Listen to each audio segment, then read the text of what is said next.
मोरे मन प्रभु अस विश्वासा राम ते अधिक राम कर दासा सातम संग मोहि मैं जग देखा।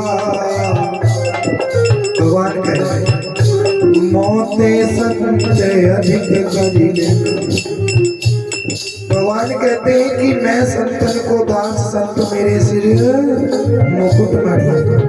भगवान तो स्वयं संतों को अपनी मुकुट मणि में विराजमान रखते हैं, लेकिन हम लोग क्यों दूर जा रहे हैं? माना कुछ संत भेष में गलत भी है, लेकिन हमें तो अच्छाई को देखना है ना, बुराई को थोड़ी देखना है। कोई भगवान का चोला धारण करके, भगवा चोला या सफेद रंग का चोला या लाल रंग का चोला, पीला चोला, ऐसा कोई चोला धारण करके लंबा लंबा तिलक लगा के तो संत नहीं बना जाता ना। संतता तो अपने जीवन में होनी चाहिए। संतता का अर्थ जिसके अंदर काम क्रोध लोभ मोह अहंकार स्वयं मात्र भी ना हो। अहंकार तो बिल्कुल भी ना हो।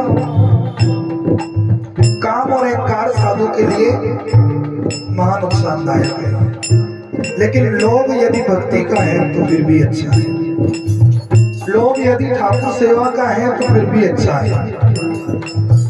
मोह अगर ठाकुर जी से है, अपने गुरुदेव से है तो भी अच्छा है।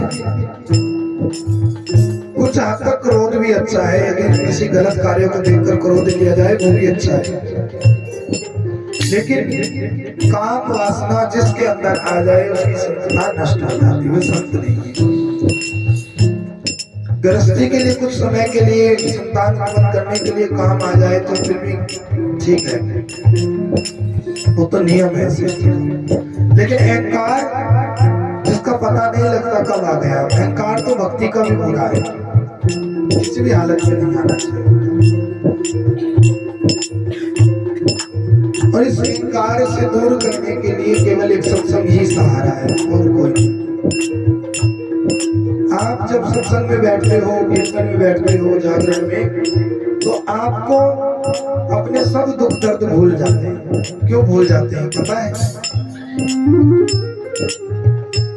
क्योंकि एक अजीब सा सुख प्राप्त होता है। वो सुख क्या है? आत्मा का सुख। ये आत्मा को क्या चाहिए?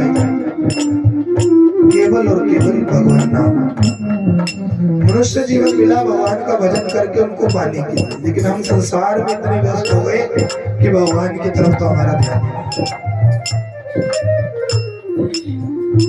इसीलिए पूर्ण गुरु की शरण ली जाती है, वैष्णव मंत्र की दीक्षा ली जाती है कि किसी ना किसी प्रकार से ठाकुर जी तक पहुंच जाए। श्री सद्गुरुदेव भगवान की